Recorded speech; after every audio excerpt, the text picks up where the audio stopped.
Good day, folks. NB Wildman here again. On today's episode, I want to talk to you about how to build a fleshing beam specifically for muskrats. So that's what this is, and it's a pretty simple and easy design. You just clamp this to the table, and then you've got a beam or a board just for fleshing muskrats. So I don't know how you guys do your muskrats. I do all mine with a spoon, just super easy. But I find that fitting them over the nose of my normal fleshing beam sometimes it doesn't work. And then I got to stand up and all that stuff, but these are real easy. And I know you muskrat guys take a pile of rats, right? Like you can take, some guys take in the hundreds of muskrats and then they prepare a lot of them at once. So this board is super simple and easy to make. And it's a nice addition to the fur shed for just for fleshing your muskrats. Now, you can also stretch your muskrats on this if you want to, but I have different muskrat stretchers. I stretch on some wire and some wood. But anyway, if you haven't subscribed to the NB Wildman channel yet, you should go ahead and hit that subscribe button. If you like this video, go ahead and hit the thumbs up. If you end up not liking the video, go ahead and hit that thumbs down button, but leave us a comment. Let us know why you didn't like it and what we could have maybe done better. Always looking to engage our audience and just have them participate in what we do here at NB Wildman. So without further ado, step-by-step instructions, how to build your own muskrat fleshing beam. All right, guys, well, first off, we're going to need some wood to build this out of. Now, hardwood is great if you can get a hold of some. Has to be, or should be at least 3/4 of an inch thick. And you can, the design that I'm about to show you works for 3/4 inch wood. The actual wood that I'm going to show you how to build one out of is actually some clear white pine that I had here. It doesn't work as well as hardwood, but it just means that the board won't last as long, but it'll still be fine for what you do, so at least to get the design or the idea.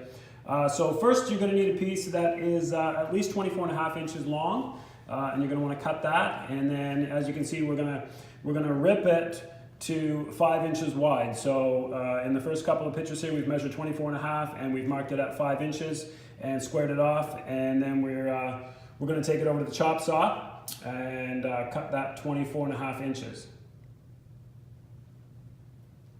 Then we're going to run it over to the table saw and we're going to zip it through the table saw at 5 inches. So we should end up with a board that's 5 inches wide, 24.5 inches long.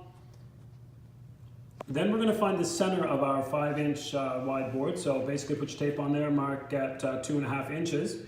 And the nose piece for the board needs to be a 1/2 inch. So from the 2.5, you just want to mark back the 1/4 inch and then forward the 1/4 inch, and to give you the total 1/2 inch at the top. I don't care how you do this, as long as at the top of it you end up with a 1/2 inch flat piece for the nose of the muskrat to fit into.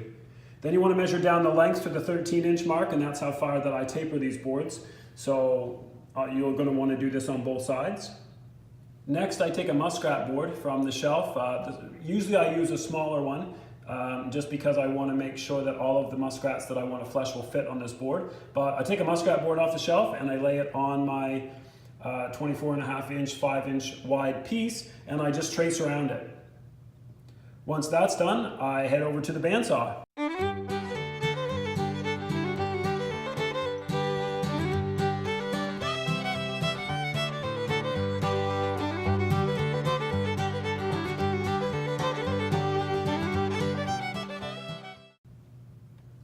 Once I'm finished at the bandsaw, I mark the end, the square end, not the end that we just marked, but the other end. I mark that with a 45 degree and head back over to the chop saw. After that, I use a drum sander to smooth off the edges and to taper the edges a little bit around the outside of my board. Next up, you're going to need a block or a wedge that's cut with a 45 degree angle. It should be 5 inches wide, which is the width of our board, and it should be at least probably 1.5 inches to 2 inches thick to make it strong enough to support it. And then you're going to want to cut a 45 degree angle on this. I did this on the table saw, and I did it with a longer piece, and then I just cut the 5 inches off of it. It doesn't matter what you use. You can use a piece of 2x4, 2x6, whatever you got laying around, just as long as you taper the 45 degree right from the point up, and I'll show you what it has to be just in a minute. So next up is your base piece. I like to build them out of the same type of wood, so I would use the same piece of lumber to make this as well. The base piece is 5 inches wide again, and it's 20 inches long. And I take one end of that and I mark in 1 inch, and then I square that across. The inch mark is so that when we lay our 45-degree angled fleshing beam or board part of it up against it, then it matches on the bottom. Once I have that 1 inch marked, I then glue and screw the block that I've cut at a 45-degree angle onto that base plate. So you can see here now that that's glued on and the glue is set a little bit, that I just take the beam that I carved out with the bandsaw and I rounded the edges and I attach it with 5 screws down into the 45-degree angle block. I use a little bit of glue there as well, and on this one I use a little bit of wood fill just to fill up my screw holes, and I'll sand that off when it's done. And that's it. You're finished. Once that all dries and sets up, you've got a great product here that you can add to your fur shed to be able to flesh muskrats all kind of on their own. Well, that's it, guys. Pretty simple, pretty easy setup. I hope you can go ahead and build one of these and use them in your fur shed, and it helps you out. Until next time, and be wild man out.